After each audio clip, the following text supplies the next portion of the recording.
নমস্কার, hello, good morning. WBCS এবং SLSTর হিস্ট্রির ক্লাসগুলোতে তোমাদের স্বাগত জানাই। আজকে দ্য ভেদিক এজ বৈদিক পিরিয়ডের প্রথম ক্লাস।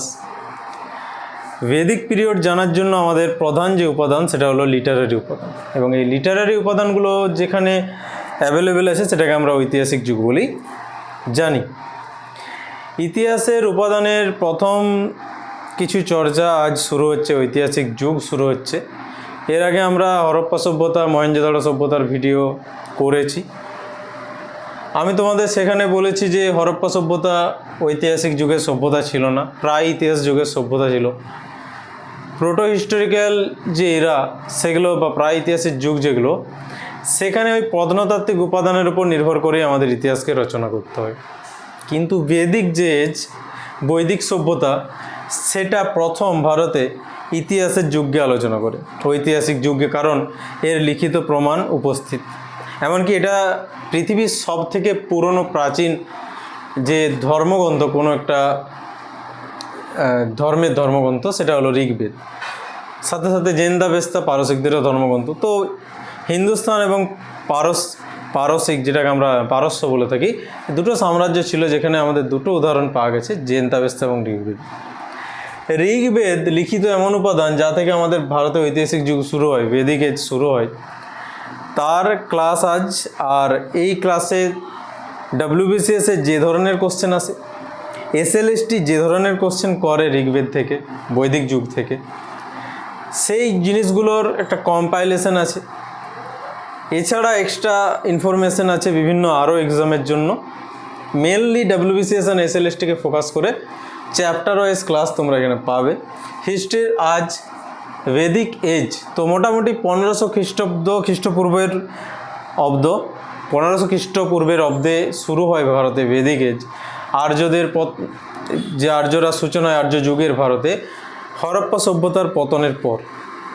এবং আমরা জানি হরপ্পা সভ্যতার পতন মোটামুটি 1750 খ্রিস্টপূর্বাব্দ নাগাদ হয়েছিল। এবং এই বেদিক যে আর্যরা, তারা ভারতে তখন থেকে অবস্থান তাদের জানা যায় সিন্ধু সভ্যতার পর থেকে। এই আর্যদের ইতিহাস নিয়ে অনেক কাহিনী আছে। এরা ইন্দো ইউরোপীয় ভাষাগোষ্ঠীর অন্তর্গত। যে এদের যে প্রধান ভাষা সংস্কৃত, এটা sir William Jones Asiatic society প্রতিষ্ঠা করেছিলেন, যিনি ভারতে 1784 খ্রিস্টাব্দে। তিনি ভারতে এই ভাষাগুলো নিয়ে চর্চা করেন, ল্যাটিন, গ্রিস, সংস্কৃত।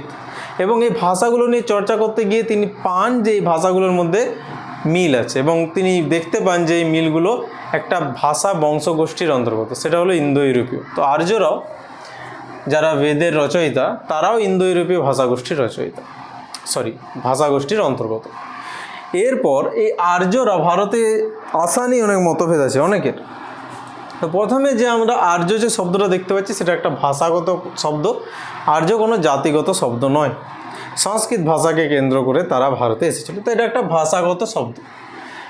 পরে আমরা আর্যদের উৎপত্তি নিয়ে বা আর্যদের যে ভারতে অবস্থান, সেটা নিয়ে অনেক তত্ত্ব কাহিনী আমরা দেখতে পাই। আর্যদের ভারতে অবস্থান নিয়ে অনেকে অনেক কিছু মতবাদ দিয়েছেন, যেগুলোর মধ্যে আমরা কিছু এই মতবাদগুলো থেকে কোশ্চেন WBCS-এ আসে, মেন্স হোক, প্রিলিমিনারি হোক। এই মতবাদকে মোটামুটিভাবে দুই ভাগে ভাগ করতে পারি আমরা। একটা হলো যে বিদেশি আর্যদের বাসস্থান ছিল ভারতের বাইরে, কয়েকজনের মতবাদ এটা। আর কয়েকজনের মতবাদ আর্যরা এসেছিল, আর্যরা কোথার থেকেও আসেনি, আর্যরা ভারতেরই বাসিন্দা ছিল। তো এটাকে ইন্ডিয়ান থিওরি আমরা বলতে পারি। আর আউটসাইড ইন্ডিয়ান থিওরি কিছু দিয়েছেন, যাদের মধ্যে বিখ্যাত কিছু থিওরি, উইলিয়াম জোন্স যার কথা বললাম, তিনি আর্যদের আসা নিয়ে তিনি বলেছিলেন যে আর্যরা, যেহেতু ইউরোপের ভাষাগুলোর সঙ্গে আর্যদের মিল আছে, তো তিনি বলেছিলেন আর্যরা এসেছে ইউরোপ থেকে। তো ইউরোপিয়ান থিওরি তিনি দিয়েছিলেন। ইউরোপিয়ান থিওরি দিয়েছিলেন স্যার উইলিয়াম জোন্স।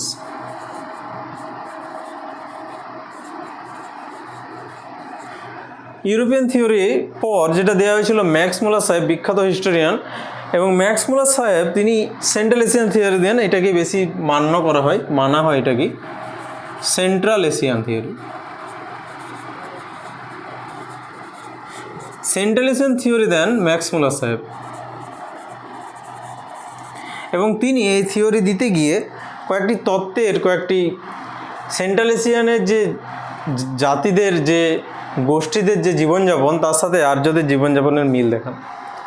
এবং পারসিক ধর্মের যে জেন দাবেস্তার সঙ্গে ঋগ্বেদের মিল, এই সব জিনিসগুলো তিনি একটা তুলনা করে এনে দেখান ম্যাক্স মুলার সাহেব। আর্কটিক থিওরি বলে একটা থিওরি থাকে, যেটা খুব ইম্পর্টেন্ট থিওরি। আর্কটিক থিওরি অর্থাৎ সুমেরু মহাদেশ থেকে যারা আর্যরা এসেছিলেন, তো এই থিওরিটা দিয়েছেন বিজি তিলক, বালগঙ্গাধর তিলক মহাশয়। এবং তিনি বলেন যে আর্যরা এসেছিল সুমের প্রদেশ থেকে।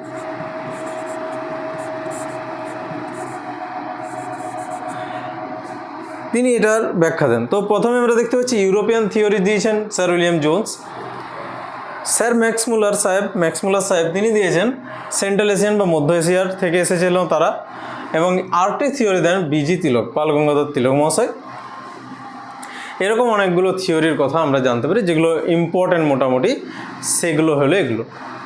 এরপর কিছু ইন্ডিয়ান থিওরি আছে, যেমন সম্পূর্ণানন্দ বিখ্যাত হিস্টোরিয়ান সম্পূর্ণানন্দ,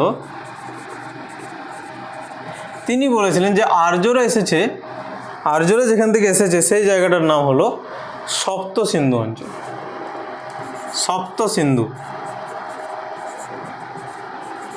এই সপ্ত সিন্ধু অর্থাৎ সিন্ধু 5টা উপনদী এবং সিন্ধু নদী এবং সরস্বতী নদী, এই 7টা নদীকে কেন্দ্র করে আর্যদের সভ্যতা গড়ে উঠেছিল এবং তারা এখানেরই বাসিন্দা ছিল।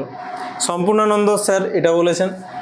নেক্সট যেটা আমরা দেখতে পাই যে ভিভি লাল বা আরও যে বিখ্যাত ঐতিহাসিক আছেন, তারা অনেকে স্বীকার করেছেন যে না, সপ্তসিন্ধু তো নয়, আর্যদের আদি বাসস্থান যদি কোথাও থাকে তাহলে সেটা হবে গাঙ্গেয় প্রদেশ, অর্থাৎ যে দোয়াব অঞ্চল, এলাহাবাদকে আদি বসতি অনেকে, অমলানন্দ, বিবি লাল, এরকম বিখ্যাত হিস্টোরিয়ানরা তারা এগুলো তত্ত্বগুলো দিয়েছে। তো মোটামুটিভাবে আমরা দেখতে পেলাম যে আর্যদের থিওরিটা যেগুলো বেশি ইম্পর্টেন্ট, তার মধ্যে European theory, Central Asian and Arctic theory, এগুলো থেকে কোশ্চেন আসে বিভিন্ন রকমভাবে। এরপর এই আর্যরা যে বিভিন্ন অন্যান্য দেশ থেকে এসেছে বা ভারতেরই আদি বাসিন্দা, এসব নিয়ে যখন আমাদের চর্চা করব তখন আমাদের কিছু আর্যদের বৈশিষ্ট্য দেখতে হবে। আর আর্যদের বৈশিষ্ট্য দেখার জন্য আমাদের প্রধান উপাদান লিটারারি সোর্স থেকে আমরা আর্যদের কথা জানতে পারি। তো আর্যদের লিটারেচার আমাদের জানা দরকার যদি আর্যদের আমরা কাহিনী দেখতে চাই। তো প্রথমত আমরা কোনো যদি সভ্যতার ইতিহাসকে জানতে যাই, সেটা যদি ঐতিহাসিক যুগের হয় তাহলে তার একটা লিখিত উপাদান থাকে। আর আর্যদের কাহিনী জানার জন্য লিখিত একটা উপাদান আছে। তো লিটারারি সোর্স যেগুলো আছে তার মধ্যে সবচেয়ে যেটা ইম্পর্ট্যান্ট, সবথেকে গুরুত্বপূর্ণ, সেটা হলো ঋগ্বেদ। অ্যাকচুয়ালি বেদ, এবং বেদের থেকেও যদি আর্যদের প্রাচীন ইতিহাস জানতে চাই, প্রথম দিকের আর্যদের ইতিহাস যেটাকে ঋগ্বেদিক সময়ে বলা হয়, সেটা আমরা ঋগ্বেদ থেকেই জানতে পারি। তো আর্যদের ইতিহাসের জন্য প্রধান যে উপাদান সেটা হলো বেদ। এবং এই বেদ কথাটা একটা সংস্কৃত শব্দ বিদ থেকে এসছে, ভিদ থেকে এসছে, এবং বিদ শব্দের অর্থ জ্ঞান বা নলেজ। তো এই বেদের অর্থই হলো নলেজ, জ্ঞান। বেদকে মোটামুটি 4 ভাগে ভাগ করা যায়। বেদের 4টা ভাগ আছে, এবং এই 4টা ভাগ হলো, প্রথম বেদ যেটা ঋগ্বেদ, এই যে ঋগ্বেদ এটা হলো পৃথিবীর প্রাচীনতম কোনো ধর্মগ্রন্থ, এবং এই পৃথিবীর প্রাচীনতম ধর্মগ্রন্থটাকে ইউনেস্কো একটা হিউম্যান হেরিটেজের কি বলে যে স্ট্যাম্প সেটা দিয়েছে, যে ঋগ্বেদ হলো একটা হিউম্যান হেরিটেজের জিনিস। ঋগ্বেদকে দেওয়া হয়েছে এটা মোটামুটি 1500 খ্রিস্টপূর্বাব্দের দিকেই এটা লেখা হয়েছিল, বা তারও আগের কাহিনী এখান থেকে জানা যায়। ঋগ্বেদের সম্পর্কে আমরা ডিটেলসে পরে চর্চা করছি। ঋগ্বেদের অনেক কিছু কোশ্চেন আছে যেগুলো বিভিন্ন এক্সামে এসে থাকে।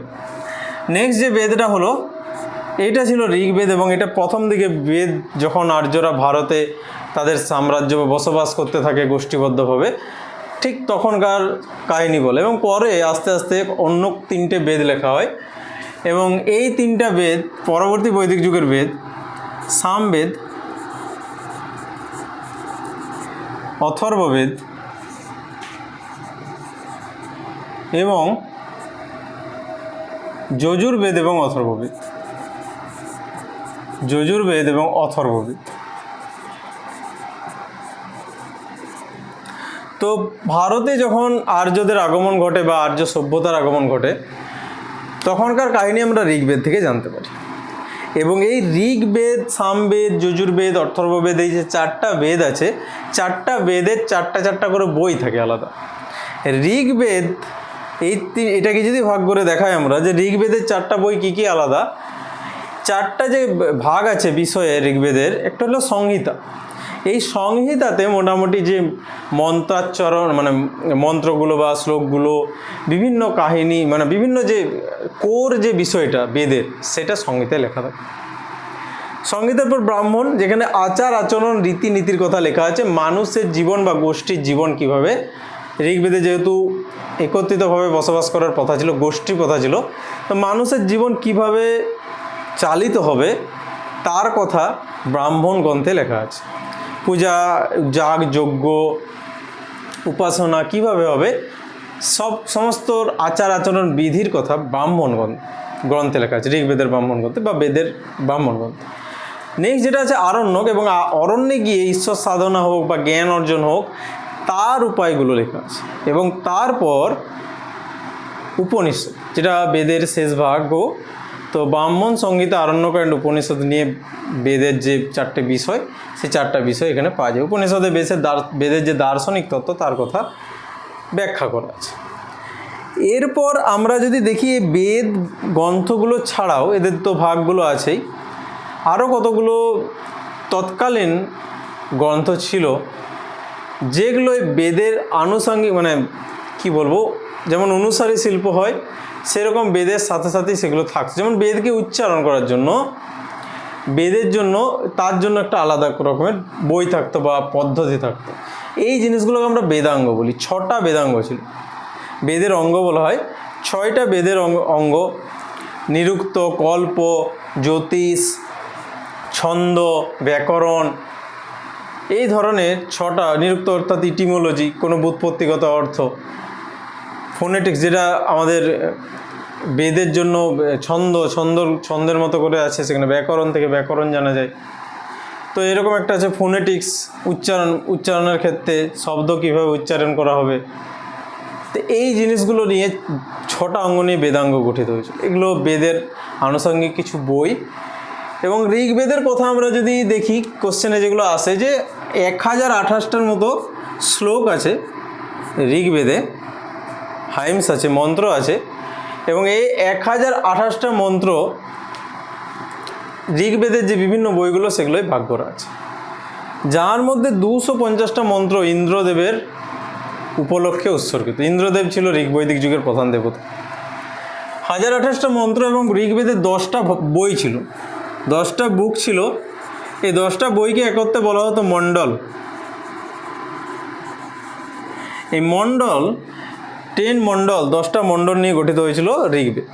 এবং গবেষণার পরে এটাও জানা যায় যে ঋগ্বেদ যখন রচিত হয় খ্রিস্টপূর্ব 1500 অব্দের পর, তখন এই 10টা বই লেখা হয়নি। তখন লেখা হয়েছিল 2 to 7,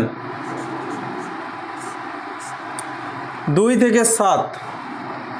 এই প্রাচীন ঋগ্বেদের প্রাচীন বইগুলো হলো, মণ্ডলগুলো হলো 2 থেকে 7।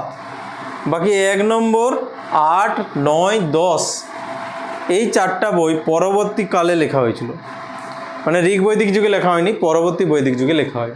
এবং তাতে আরও অন্যান্য কিছু অ্যাড হয়। তো সেগুলো নিয়ে যদি চর্চা করি, প্রথম হচ্ছে 2 থেকে 8 ঋগ্বেদের যে আর্যদের জীবনযাপনের প্রণালী, উপাসনা, ধর্ম পদ্ধতি, সমাজ পদ্ধতি, এগুলো লেখা আছে। 1 নম্বর যেটা আছে ঋগ্বেদের ফার্স্ট 1 নম্বরে যেটা লেখা আছে,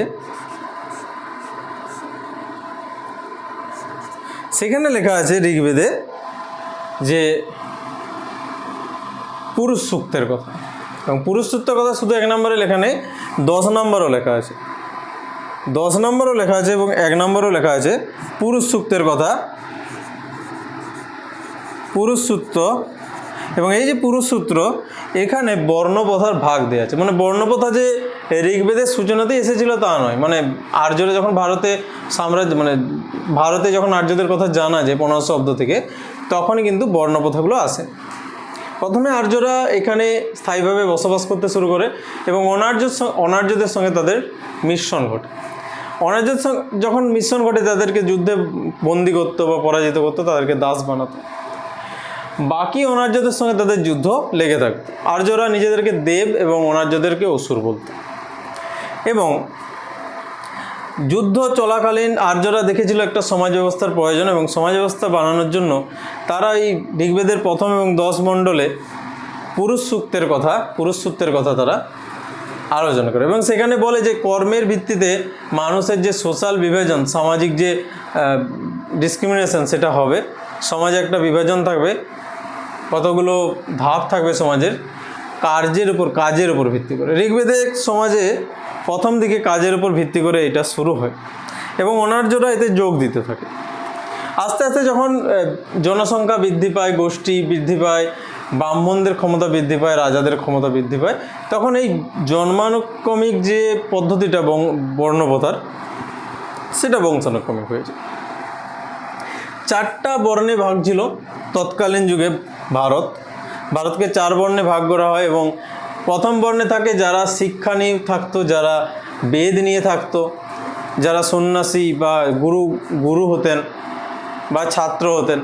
তৎকালীন সময়ে তাদেরকে বলা হতো ব্রাহ্মণ, যারা ওই পড়াশোনা নিয়ে থাকতো, তারা মন্ত্রাচ্চারণ, পূজা আচ্চা বিধি নিয়ে থাকতো। যারা যুদ্ধ করতেন, গবাদি পশুদের রক্ষা করতেন, যারা যুদ্ধের সম্পদ লুট করতেন, তাদেরকে ক্ষত্রিয় বলা হতো, যারা মানুষকে রক্ষা করতেন। অন্য একটা দল ছিল যারা ব্যবসা বাণিজ্য করতেন, বড় বড় চাষি, কৃষক, বিভিন্ন যারা আরও যে জীবিকাগুলো ছিল, তারা সবাই বৈশ্য ছিলেন। এবং এই 4 বর্ণের মানুষ যারা মস্তিষ্কের দিক থেকে উন্নত, ব্যবসায়ী, বণিক বা কৃষক, যারা রাজন্যবর্গ বা যারা পুরোহিত বর্গ, 3 বর্ণের সেবা করত এবং তারা কর্মচারী হিসাবে, দাস হিসাবে কাজ করত। তারা ছিল শূদ্র এবং সমাজে তাদের সামাজিক মান ছিল কম, যদিও তাদের অবস্থা খারাপ ছিল না ঋগ বৈদিক যুগ বা প্রাথমিক দিকে বৈদিক যুগে তাদের অবস্থা ভালোই ছিল এবং তারা কর্মচারী কাজ করত, দাস হলেও, এবং তারা তার উপযুক্ত পারিশ্রমিকও পেত। পরবর্তীকালে তাদের অবস্থা কঠিন হয়, বর্ণাশ্রম প্রথা জন্মানুক্রমিক হয়ে যায়, অর্থাৎ বংশানুক্রমিক হয়ে যায়। কর্মের ভিত্তিতে আর বর্ণপ্রথাগুলো ছিল না, পরে বংশের ভিত্তিতে হয়ে যায়, যেটা এখনও প্রচলিত। এবং বংশানুক্রমিক বর্ণপ্রথা হয়ে যাওয়ার পর সেটা হয় কখন? পরবর্তী বৈদিক যুগে, যখন এই 3টে বেদের কথা বলা হয়। ঋগ্বেদে পুরুষ সূত্রতে আমরা জানলাম, বাকি যে আরও মণ্ডলগুলো আছে, যেমন 9 মণ্ডল, 9 যে মণ্ডলটা, 9 মণ্ডলটা কথা বলে সোম দেবতার। সোম ছিলেন বৃক্ষের দেবতা, এবং এই সোম যে দেবতা বা সোম যে গাছ, এটা একটা বৃক্ষও ছিল, গাছও ছিল, তার থেকে সোমরস বলে একটা পানীয় তৈরি হতো, উত্তেজক পানীয়, এবং সেটা নাকি অমৃতের মতো কাজ করতো, এরকম জানা যায়। এরপর 9, 10, 1 এবং 8 যে মণ্ডল আছে, কাণ্য বংশের কথা লেখা আছে। এটা অতটা ইম্পর্টেন্ট নয়, কিন্তু জেনে রাখা ভালো। কাণ্য বংশের কথা এখানে উল্লেখ করা আছে তৎকালীন যুগে। এবং ঋগ্বেদের এই 2 থেকে 7ম মণ্ডল থেকে জানা যায় যে একসময় ভারত বিভিন্ন গোষ্ঠীতে বিভক্ত ছিল এবং এই গোষ্ঠীগুলোর মধ্যে নিজেদের মধ্যেই লড়াই লেগে থাকতো। তো যে সুদাস বলে একজন রাজা ছিলেন, ভরত গোষ্ঠীর তিনি ছিলেন, এবং বশিষ্ঠ মুনি তার গুরুদেব ছিলেন। এবং এদিকে আরও যে কয়েকটা গোষ্ঠী ছিল, তাদের গুরুদেব ছিলেন বিশ্বামিত্র মুনি। ফলে বশিষ্ঠ মুনি এবং বিশ্বামিত্র মুনির মধ্যে কিছু ঝামেলা হয় এবং সুদাস ফলত ওই 10 রাজার বিরুদ্ধে যুদ্ধে নেমে পড়েন। এই 10 রাজা বিখ্যাত একটা ফেমাস যুদ্ধ আছে, 10 রাজনের যুদ্ধ, ঋগ বৈদিক যুগের যুদ্ধ। এবং সুদাস জানা যায় নাকি ভরত গোষ্ঠীর রাজা, তিনি জিতে যান। রাবি বা ইরাবতী নদীর তীরে এই যুদ্ধটা হয়েছিল। এই ঘটনার উল্লেখ ঋগ বৈদিক যুগে পাওয়া যায় 2 থেকে সপ্তম মণ্ডলের মধ্যেই। তো এটা একটা আমরা এখান থেকে জানতে পারি। ঋগ বৈদিক যুগে যে ব্রাহ্মণ বইগুলো আছে, যেমন ঐতরেয় ব্রাহ্মণ, মৈত্রাণী ব্রাহ্মণ, এরকম অনেক ব্রাহ্মণ বই আছে এদের। ঋগ বৈদিক যুগের একটা শাখা আছে, যে শাখাটার নাম আমরা সকলেই জানি এবং এটা এক্সামে আসে। শাখাটার নাম আয়ুর্বেদা। আয়ুর্বেদা বা আয়ুর্বেদ। চিকিৎসা শাস্ত্রে বৈদিক সমাজ বা আর্যরা উন্নত ছিল। ঋগ বৈদিক যুগে উন্নত সমাজের পরিচয় পাওয়া যায় তাদের যে ঋগ্বেদের ভাগ আয়ুর্বেদের দ্বারা, এবং এই আয়ুর্বেদের দ্বারা তারা চিকিৎসা পদ্ধতির কতটা উন্নতি ঘটিয়েছিল সেটা জানা যায়। এরপর সামবেদের কথা আমরা যদি বলি, এটা মোটামুটি 1800-র বেশি শ্লোক দিয়ে গঠিত, এবং এই সামবেদ গানের সুরে লেখা। এই সামবেদের মন্ত্রগুলো গানের সুরে লেখা, এবং এই সামবেদের মন্ত্রগুলো থেকে আমরা সুর পেয়েছি বিভিন্ন, যে ধ্রুপদী সুর, বিখ্যাত ধ্রুপদী সুর, সেটাই সামবেদেরই সুর। এবং পরবর্তীকালে রাজা তানসেন, আকবরের সভার নবরত্নের একজন, তিনি এই ধ্রুপদী সুরকে বিখ্যাত করেছিলেন।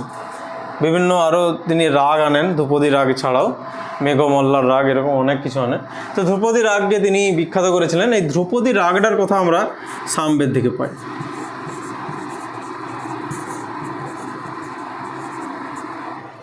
এই সামবেদের যেমন আয়ুর্বেদ ছিল ঋগ্বেদের ভাগ, সামবেদের ভাগ ছিল গন্ধর্ববেদ।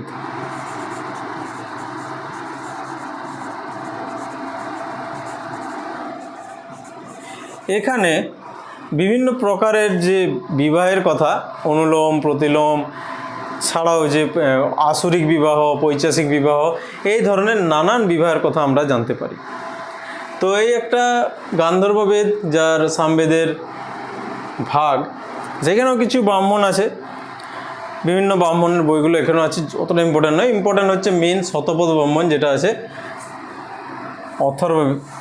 যজুর্বেদের শতপথ ব্রাহ্মণ ইম্পর্ট্যান্ট।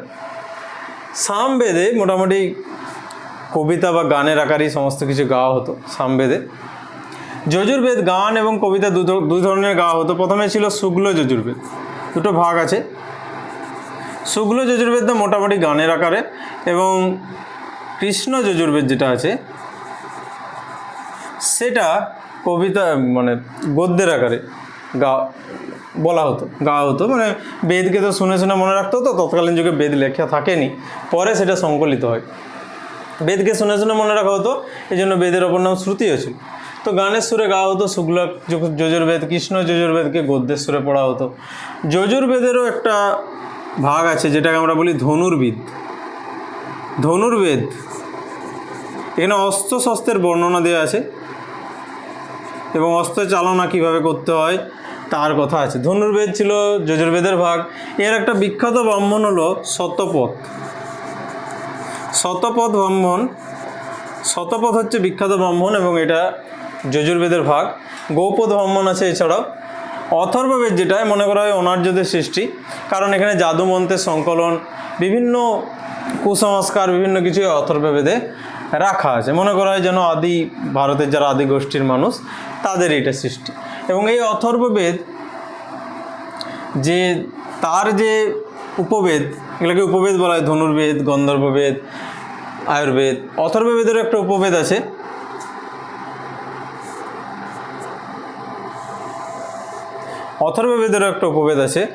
ধনুর্বেদ, গন্ধর্ববেদ এবং আয়ুর্বেদের মতোই। সেটা হলো শিল্পবেদ।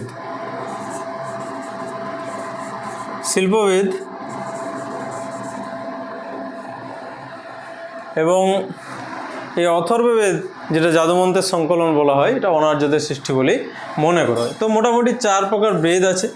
বৈদিক সাহিত্য শুধু বেদেই শেষ হয় না।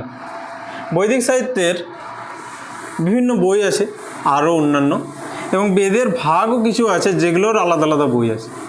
যেমন কিছু সূত্র বই, গৃহস্থ সূত্র, যেমন কিছু ব্রাহ্মণের বই, শতপথ ব্রাহ্মণ, গোপদ ব্রাহ্মণ, মৈত্রাণী ব্রাহ্মণ, ঐতরেয় ব্রাহ্মণ, এরকম কিছু বৈদিক যুগের ভাগ আছে।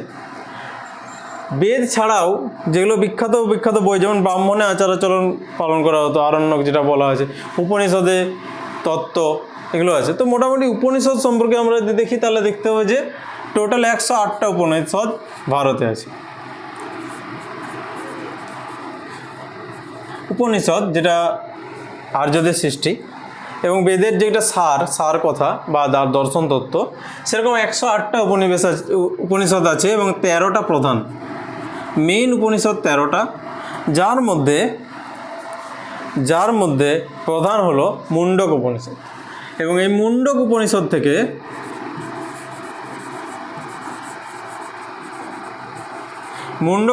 থেকে আমাদের সত্যমেবে জয়তে বলে একটা কথা নেওয়া হয়েছে। এটা ইম্পর্ট্যান্ট।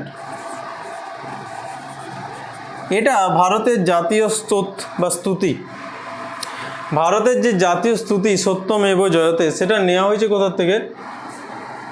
মুন্ডক উপনিষদ থেকে। তো মুন্ডক উপনিষদ থেকে এটা নেওয়া হয়েছে। এছাড়া একটা বিখ্যাত উপনিষদ আছে ছান্দোগ্য। এই ছান্দোগ্য থেকে চতুরাশ্রমের কথা জানা যায়। যেমন বর্ণাশ্রমের কথা আমরা ঋগ্বেদের পুরুষ সূত্র থেকে জানতে পারি, ছান্দোগ্য থেকে চতুরাশ্রমের কথা জানা যায়, কৃষ্ণের জন্মকাহিনী জানা যায়। এই ছান্দোগ্য উপনিষদ একটা বিখ্যাত উপনিষদ। এছাড়া আছে বৃহদারণ্যক একটা বিখ্যাত উপনিষদ। তো এরকম উপনিষদ আছে কিছু কিছু, যার মধ্যে 13টা মেন উপনিষদ আছে। চতুরাশ্রমে আর্যদের প্রথা ছিল যে 4টা আশ্রম ছিল জীবনে: ব্রহ্মচর্য, গাহস্থ, বানপ্রস্থ এবং সন্ন্যাস। এগুলো নিয়ে আলাদা করে চর্চা হবে যখন সামাজিক জীবন বেদের আলোচনা করা হবে বৈদিক যুগে। তো এই ছান্দোগ্য উপনিষদ এটা একটা বিখ্যাত উপনিষদ। অন্য একটা বৃহদারণ্যক যেটা সবচেয়ে বড় উপনিষদ। এরকম বিখ্যাত কিছু উপনিষদের কথা আমরা জানি। এরপর উপনিষদ ছাড়া যেটা আমরা বেদের উপনিষদ ছাড়া বৈদিক সাহিত্যের কথা আমরা জানতে পারবো, সেটা হলো পুরাণ। এবং পুরাণ কথার অর্থ পুরানো, পুরাণ কথার অর্থ ওল্ড ওয়ান, পুরনো। এবং ভারতে এরকম পুরাণের সংখ্যা 18টি। এটা খুব ইম্পর্ট্যান্ট, পরীক্ষায় এই নাম্বারটা আসে। 18টা টোটাল পুরাণ আছে ভারত। এবং এই পুরাণগুলো থেকে রাজবংশের কাহিনী, তাদের যে অর্থনৈতিক অবস্থা, ধর্মবিজয়, পৃথিবীর উৎপত্তি, এরকম নানা কিছুর বর্ণনা দেয় পুরাণগুলো। তো 18টা টোটাল পুরাণ আছে: অগ্নি পুরাণ, বিষ্ণু পুরাণ, বায়ু পুরাণ, গরুড় পুরাণ, ব্রহ্মা পুরাণ, শিব পুরাণ। এরকম বিখ্যাত 18টা পুরাণ আছে। এবং পুরাণে কল্পকাহিনীর সংখ্যা অনেক বেশি তথ্যের থেকে। তথ্য আছে কিছু, কিন্তু যেহেতু রাজবংশের ইতিহাস, রাজবংশের ব্যক্তিরা লিখেছে, রাজার অনুগত লোকরা লিখেছে, তাদের অনুগত পুরোহিতরা লিখেছে বা যারাই লিখুন, তাদের কাহিনী সেখানে বেশি করে লেখা আছে। তো পুরাণ ভারতে আছে টোটাল 18টা। এরপর বৈদিক সাহিত্যের কথা আমরা যদি দেখি, যে বৈদিক সাহিত্য পরবর্তী যুগে বৈদিক সাহিত্যকে কেন্দ্র করে আরও কিছু সাহিত্য গড়ে উঠেছিল। যেমন ব্যাকরণ, বেদাঙ্গের একটা ভাগ। এবং প্রপার যে ব্যাকরণ রচিত হয়েছিল, বিখ্যাত ব্যাকরণ বই বৈদিক সাহিত্যের, সেটা পাণিনির অষ্টাধ্যায়ী। পাণিনির লেখা অষ্টাধ্যায়ী প্রথম বৈদিক যুগের বা বেদকে নিয়ে গড়ে ওঠা একটা ব্যাকরণ। পরবর্তীকালে পতঞ্জলি মহাভাষ্য লিখেছিলেন, কিন্তু প্রথম বই পাণিনির লেখা অষ্টাধ্যায়ী ব্যাকরণ বই। এছাড়া আছে মহাকাব্য, এপিকগুলোর মধ্যে ইম্পর্ট্যান্ট হচ্ছে রামায়ণ ও মহাভারত। দুটো মহাকাব্য আছে ভারতে। এবং এই রামায়ণ এবং মহাভারতের একটা তর্ক আছে, সেটা হলো সময়কাল নিয়ে। রামায়ণ অ্যান্ড মহাভারত, এটা যিনি লিখেছেন, রামায়ণ লিখেছেন বাল্মীকি মুনি এবং মহাভারত লিখেছেন কৃষ্ণ দ্বৈপায়ন বেদব্যাস।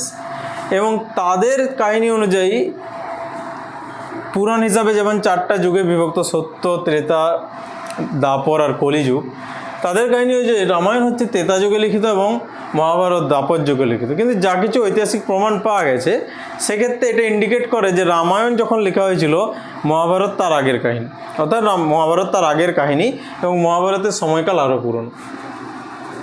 রামায়ণের যে শ্লোক আছে 7টা কাণ্ড নিয়ে গঠিত। আগে তো কাণ্ড, রামায়ণের যে বইগুলোর ভাগ আছে 7 কাণ্ড জুড়ে আছে, এবং তাতে শ্লোক আছে প্রায় 24,000 শ্লোক আছে। শ্লোক, এটাকে হাইমস বলতে পারি আমরা। 24,000 শ্লোক আছে। মহাভারত এটা 18টা পর্ব নিয়ে গঠিত, এবং এটা পর্বতে বিভক্ত 18 পর্বের, এবং এতে শ্লোক আছে 1 লাখের বেশি।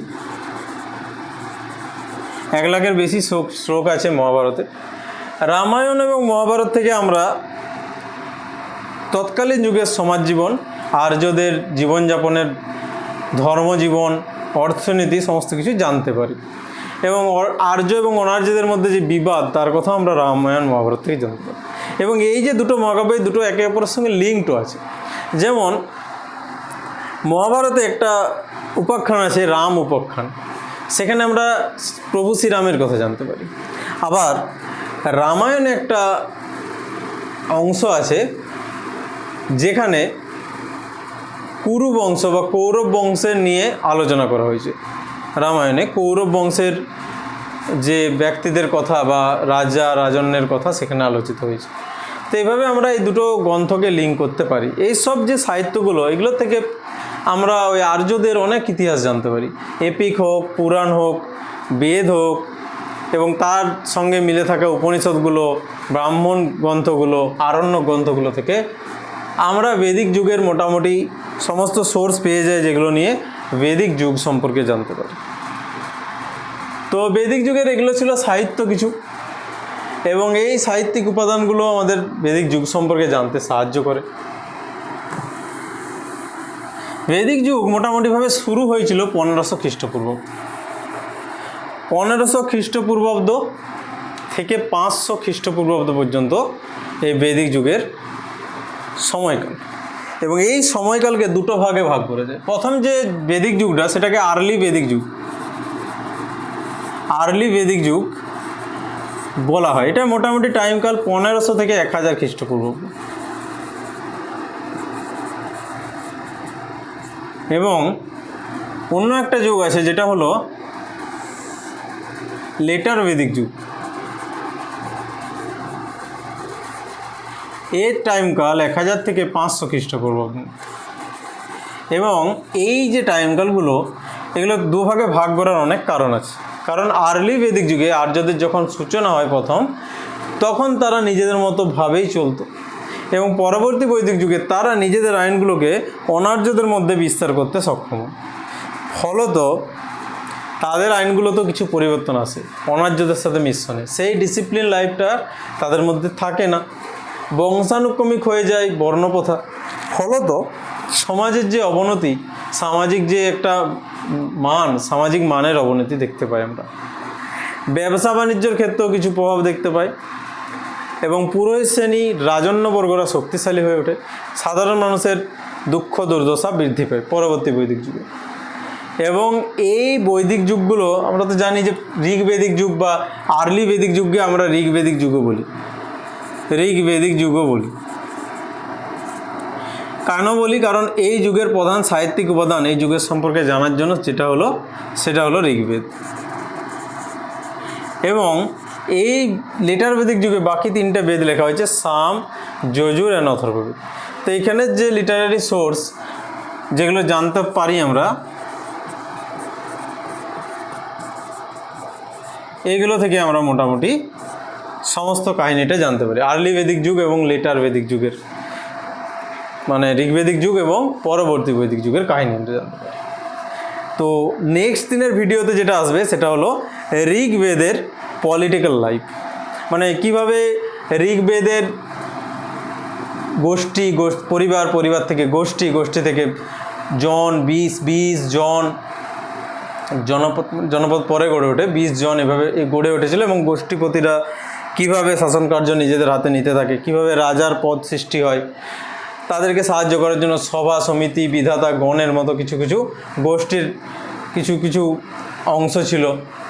নারীরা কি অবস্থান করতো সেই সময়, তাদের পলিটিক্যাল রাইটস কী ছিল, মেয়েদের পলিটিক্যাল রাইটস সেখানে আলোচনা করা হবে। এবং সমাজ কিভাবে মানে রাজনীতি কিভাবে সেই সময় করা হতো সেগুলো নিয়ে, পলিটিক্যাল লাইফ এবং সোশ্যাল লাইফ, যেটা সোশ্যাল জীবন, নারীদের অবস্থান কেমন ছিল, পরিবার কেমন ছিল, পিতৃতান্ত্রিক না মাতৃতান্ত্রিক, পরিবারের প্রধানকে কি বলা হতো, আচ্ছা সমাজে পরিবারে কি কি প্রথা ছিল, সোশ্যাল লাইফে কি কি প্রথা এসেছিল, বর্ণপ্রথা হোক, চতুরাশ্রম প্রথা হোক, আদি বৈদিক যুগে বা ঋগ বৈদিক যুগের সঙ্গে পরবর্তী বৈদিক যুগের তুলনায় সেগুলো কীভাবে চেঞ্জ হয়, নারীদের অবস্থান কীভাবে পরিবর্তিত হয়, বর্ণপ্রথার চেঞ্জ কীরকম হয়, উপনিষদ কতটা প্রভাব ফেলেছিল বৈদিক সাহিত্যে, সমাজ জীবনে সমস্ত কিছু নিয়ে চর্চা।